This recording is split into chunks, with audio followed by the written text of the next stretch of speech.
Hi, I'm Dwayne Brown. Tonight on KPBS Evening Edition. More than a dozen federal union workers stage a downtown protest over cuts to their hours and wages, all part of sequestration. Plus, local reaction to the new pope and what it means for San Diegans. And I'm Peggy Pico. Also coming up, how the new pope could impact Catholics in San Diego. Then our KPBS investigations team looks into Friday's shooting at a Chula Vista trolley station. A Navy helicopter makes an emergency landing in a South Bay park. That story coming up. KPBS Evening Edition starts now.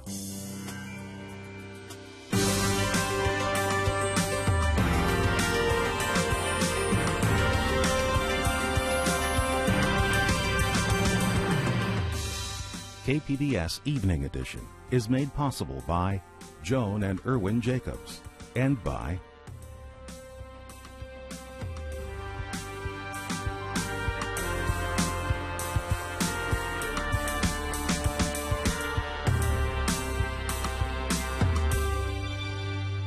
Hello, good evening. Thanks for joining us. After weeks of denials, the Obama administration is acknowledging it released more than 2,000 illegal immigrants from jails last month in response to budget cuts being felt around the nation.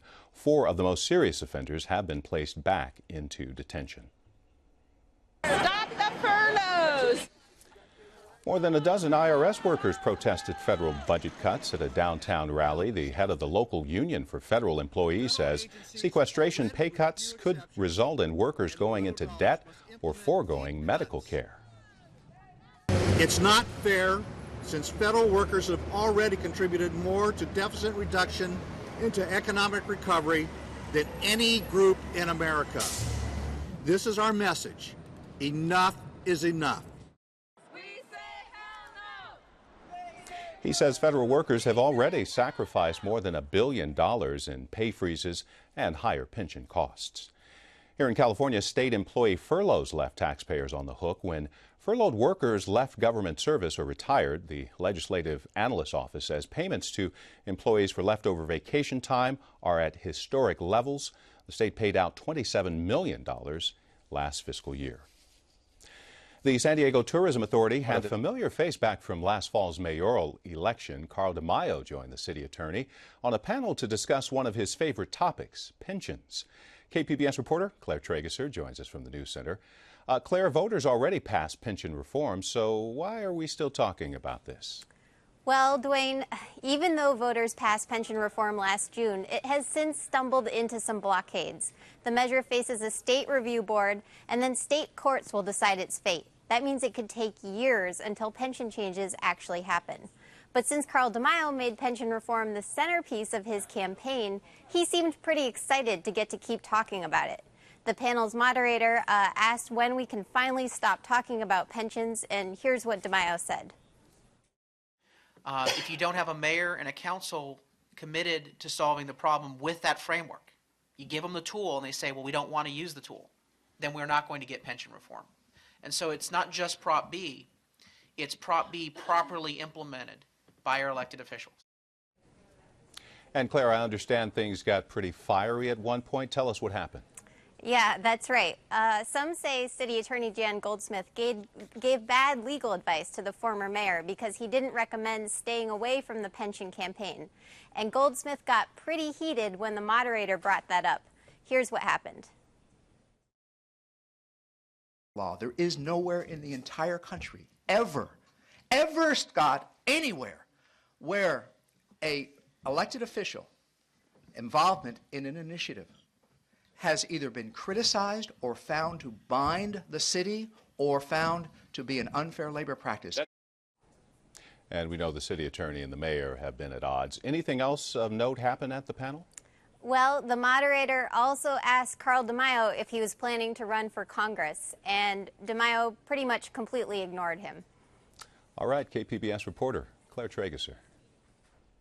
Democrats have pushed an assault weapons ban through a Senate committee. It comes 3 months after the deadly shootings at a Connecticut elementary school. The measure would also ban ammunition magazines carrying more than 10 rounds, but it appears to have little chance of success on the Senate floor. Debate there is expected to continue next month.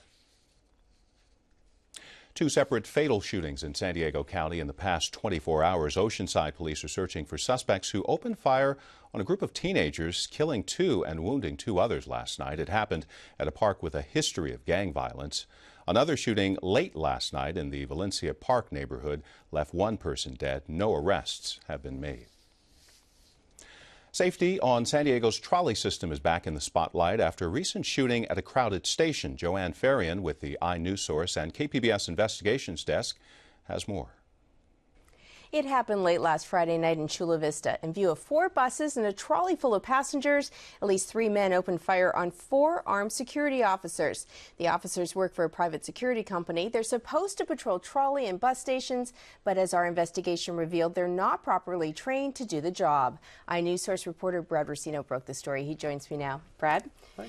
So first, tell us more about what happened on Friday. Friday night around 11 p.m., there were a group of men at the Chula Vista trolley stations, the Bayfront and E Street trolley, and they approached some security guards who were doing some fare checks on the station. And I guess they had a verbal argument. They went their ways, and a few minutes later, these men pulled up in a gray, what was described as a gray Oldsmobile, and opened fire on the officers. 4, 6 shots? There was anywhere between 4 to 6 shots. The officers hit the ground. They looked back to make sure everybody was okay. They approached or tried to advance on the car, but by that time it had gotten away. But it was in full view of a bunch of people at the station. Now, what you actually learned is that what you just told us, what happened, isn't exactly what was reported to the people in charge of Transit Authority. Right. What I heard was from one of the officers who was there himself. What the Transit Authority did was on Monday afternoon, they sent an email to the board members describing the situation. I have the email right here. I'll give it a read.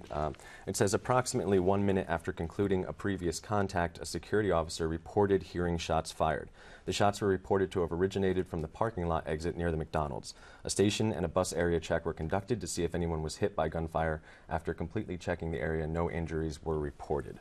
Now, here's the thing. Now, the Transit Authority is a public agency, and the board is in charge of this public agency. So this is what the board is. This is the kind of information the board's getting. Right. This is what the board is getting. The board is composed of a bunch of elected officials from different cities throughout San Diego.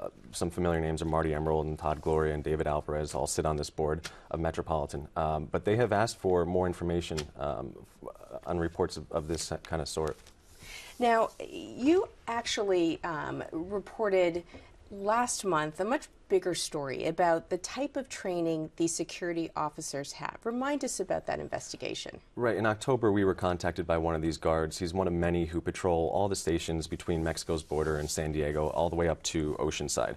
They had told us over the course of many months that they have no training. They're not prepared for any major emergencies like a shooter, like a bomb scare, anything like that. So we looked into it, and it kind of looks like these guys have no training, no idea what to do. They've asked for help for years and have been denied from their own company, and MTS always seems to look the other way. Now, your investigation actually, you dug up these contracts. The contracts that exist between the public transit agency and the private company that hires these employees. And they were pretty clear in terms of what they're supposed to be able to do. Right. The contracts say right in black and white what these guys are trained to do, which is, bomb searches, building evacuations, responding to shooters, arresting, patrolling, anything that you can name, searching for improvised explosive devices on the railways. So these guys are supposed to be able to do it all, but as most of them have told us, they don't know how to do most of it. So what does the Transit Authority have to say about all of this? Metropolitan has never officially said anything to us about this. Some of the board members have talked to us during last month's board meeting. A few of the members brought up our investigation from February about the lack of training and wanted to see more answers and wanted more information during this month's board meeting, which is, I believe, next week. But Todd Gloria specifically had asked the committee for more detailed crime reports on assaults against officers. So if this is the kind of memo that he's getting, he probably isn't knowing too much about it.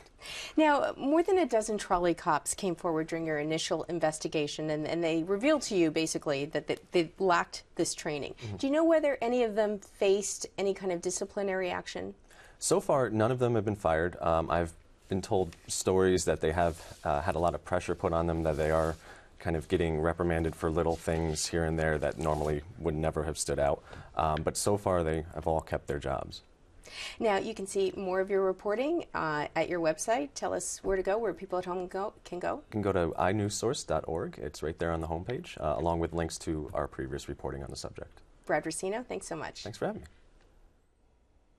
San Diego Tourism Authority handed out 85 pink slips yesterday. It blames the layoffs on uncertainty of future funding. A 5-year operating agreement between the city and tourism district is at the heart of the dispute. The head of the Transportation Security Administration, or TSA, is standing by their policy changes, allowing passengers to carry small folding knives onto planes despite a growing backlash against the proposal. John Pistole told a House panel today it's unlikely, with hardened cockpit doors and other preventive measures, small knives could be used by terrorists to take over a plane.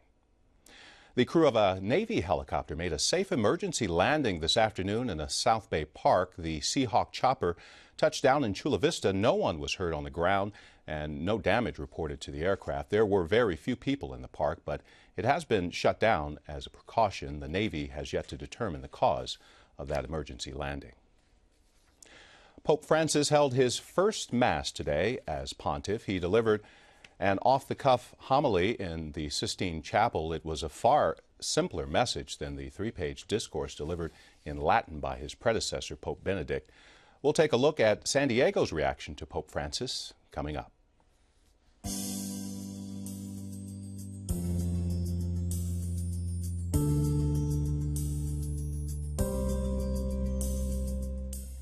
Students at Albert Einstein Academy Charter School in the South Park area mark the physicist's birthday with a day devoted to innovation. KPBS education reporter Kyla Calvert tells us students saw how German companies operating in San Diego have turned science and experimentation into business.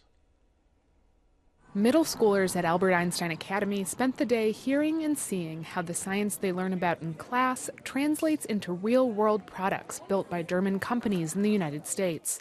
Germany's honorary consul in San Diego helped bring the companies to the school, which houses the county's largest German immersion program.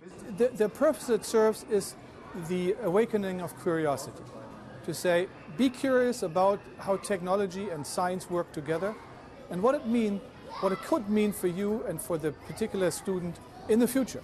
7th grader Chris Griffin is impressed with what he learned during the day's first demonstration about optics. You can easily make a homemade telescope without, you don't have to buy really any material except for the lenses. And 7th grader Katie Lias says she can see how the experiments from her science classes might apply to some of the things the companies demonstrated. I saw the shock absorbers and I thought they're really cool because when it's kind of not clean, it produces foam, and you had to put air in it to clean it. German General Consul Bernd Fischer says a trade treaty being negotiated between the U.S. and the European Union could link the two economies more closely and could pay off with jobs for students who pursue a scientific education.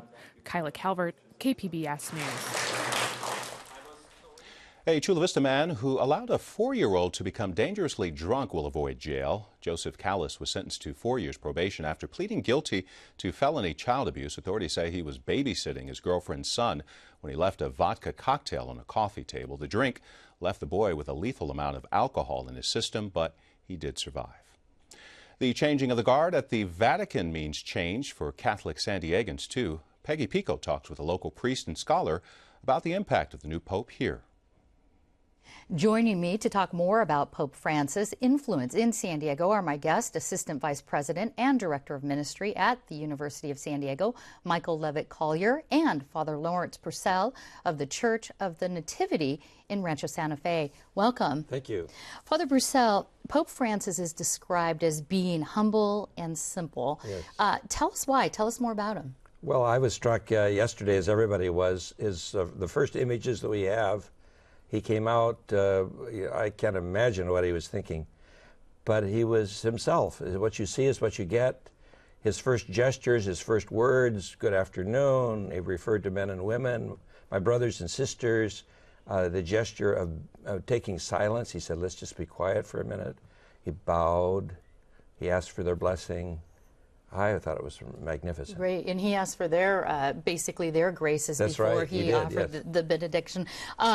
Also, I understand he, well, Michael, let me ask you this. Pope Francis is a Jesuit. That's right. What are some of, and the first Jesuit to be named Pope. That's right. Tell us some of the key tenets of Jesuits. Well, Jesuits are most well known, especially here in the United States, for their colleges and universities. So they are associated with education and with learning. They're associated with some of the best universities in the country, Georgetown, Boston College, as well as some of the schools that have the best basketball teams like Gonzaga right now. One of their key the tenets... Pope's not going to play basketball. I just Probably want to not. clear that up. Okay. One of their key tenets, though, is to find God in all things. So maybe some of what Father Purcell was mentioning is characteristic of Pope Francis as a Jesuit, looking for the presence of God in all things, in all people. That's very central to Jesuit spirituality. Another piece is being a contemplative in action. So no matter how busy one gets, always maintaining a sense of spirituality, of connection to God, critically important to Jesuits. And Father Purcell, there's some talk that this particular Pope might have been chosen in part because he's not linked to the church pedophile abuse crisis that's been going on for years here in the U.S. Do you think that maybe is partly true, and how could that help the church? I didn't hear that he was not linked. I think that's an issue everywhere in the world. He's well known as a leader, a clear leader, as a bishop, local bishop. He was in charge of a Jesuit community. The word Jesuit comes from the Italian name for Jesus, Gesù. And the Jesuits are known as the Friends of Jesus. They sign their name, S.J., Society of Jesus. That's what the Jesuits are about.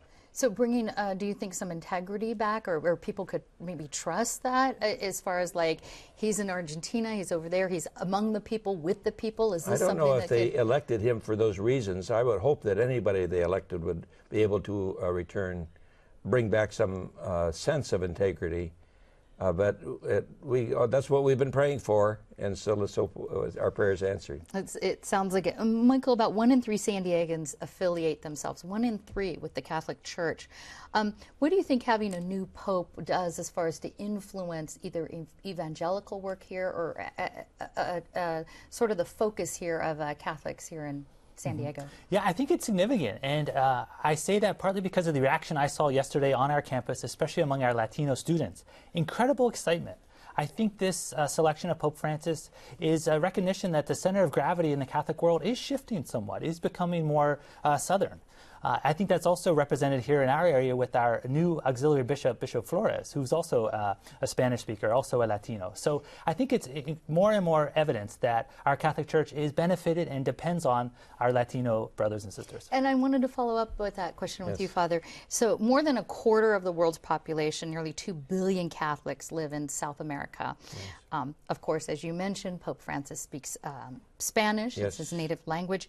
How important do you think it is having a South American Spanish-speaking Pope is to our Latino Catholics? The majority of the people, even in our state of California, certainly the Catholics in our area, are from Hispanic background, many of them from Mexico itself, of course. He has to be a hero for them right out of the gate. So we're thrilled about that. Excitement is generally what I'm hearing right now. Yes, they're very excited about it. All right, we are out of time. So Father Purcell and Michael Levitt Collier, thank you so much for talking with us. Yeah. Thank you.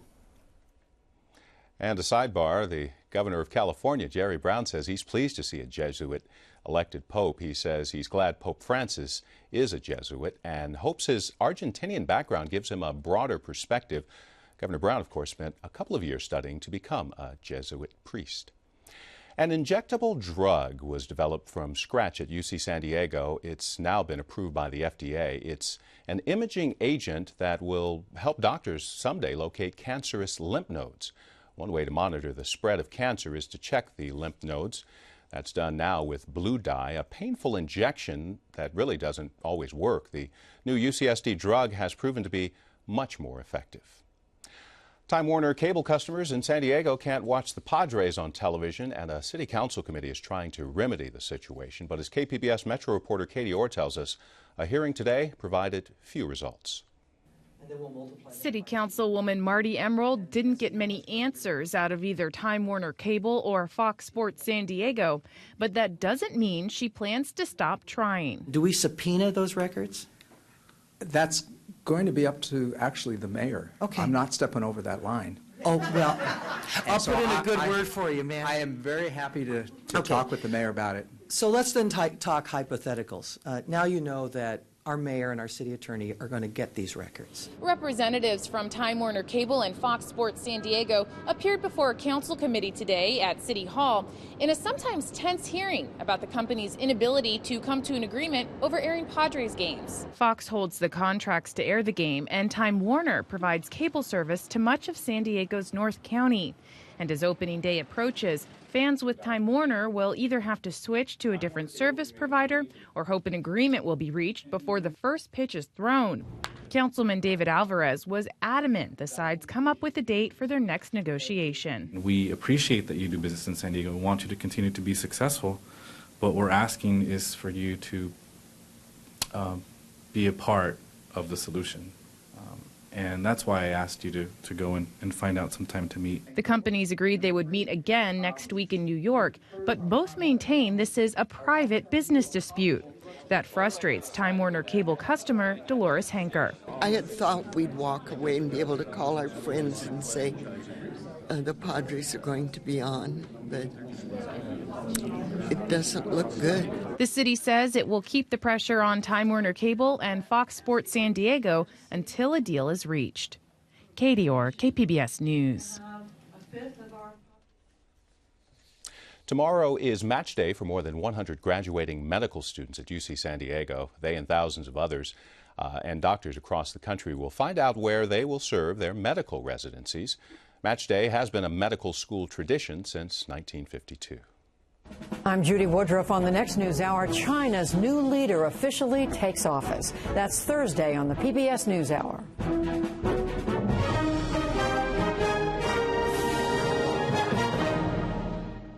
Ken Kramer visits the famous San Marcos Twin Oaks, a pair of trees both rich in history and showing new signs of life. Now, here you have something. This is an old tree that's really two trees. And believe me when I tell you, you've heard of this tree. Whether you call it one tree or two, it's very famous. This tree was pretty incredible. You wouldn't believe how much it filled the sky. Or how old it is. Nobody's exactly sure about that. Maybe 300, 400, or 500 years. But these trees that look like two in one are on a ranch that Marty Torque now owns in San Marcos. There was a drought in the late 80s, and the community came together and tried to save it because they could tell it was dying. So they, brought in water trucks and did everything they could, but they couldn't save it. Okay, they thought that's the end of it. This two-part tree that so many people got to know and love, a landmark for as far back as anybody could remember, was one half dead. They weren't really sure if this tree was one tree with two sides or two separate trees, but then when this right side died, it kind of, explained that part of the whole story. So it turns out it really was two trees all along. That well back over 100 years ago was providing restful shade under its spreading oak branches in this valley. It was wonderful. There was even a school for boys here in 1905. Come to this place by this tree and learn all the basic studies, math and English, of course, but so much more. And the boys lived in tents. If you can picture it, this giant, massive tree with this canopy of branches, and all these boys living in tents that had come from Michigan or different parts of the country, Well, time also took its toll on the other one of these two trees, and that's what it turned out they were, two trees, one dead and one living in 1995 when, uh-oh. And one day I got a call from the neighbor, said the tree fell. It was a calm day like today. And I was like, what do you mean? They're like, you better come home. And I came home, and the tree had completely just snapped from all the weight. And it was everywhere. I couldn't even get across the bridge. Now, both of these twin trees were done for sure. Beloved in this valley and throughout San Marcos, these trees that everybody had heard of, and you have too. City had a little ceremony to plant two new ones nearby. So these were the two new ones we planted when everybody thought that the oak was no more. But you know what? This tree, this twin tree that everybody had written off as dead and gone, Marty Torque says, is now showing some new growth. This is kind of the first time anybody's really asked about the tree in a while and found out that the tree is still alive. After years, decades, centuries unknown, it lives on. And the new growth of this famous twin tree has surprised everybody, for it is, as I say, pretty well known. Because these two trees in one, side by side in this valley, are the Twin Oaks of San Marcos. And the next time you hear a commuter or a traffic report or a North County neighbor mention Twin Oaks Valley Road, now you'll know how it got its name and this story about San Diego. And you can see Ken's About San Diego tonight and every Thursday night at 8 here on KPBS. San Diego weather, we're going to see a cool down along the coast over the next couple of days with temperatures near 70 by Sunday. Warmer in the 80s for the inland valleys, cooling down over the weekend. Some clouds in the mountains and much more heat for the desert, reaching 98 tomorrow. Recapping tonight's stories, a Navy helicopter made an emergency landing at a park in Chula Vista today. No injuries on the ground or to the pilot or anyone. In fact, elsewhere in the news, city council members are working to get Padres games back on Time Warner cable. San Diegans who subscribe to the cable provider have not been able to watch the Padres on television. Today's hearing by a city council committee provided few results. You can find tonight's stories and download the KPBS app all on our website, kpbs.org/evening edition. Thank you for joining us. Have a great night.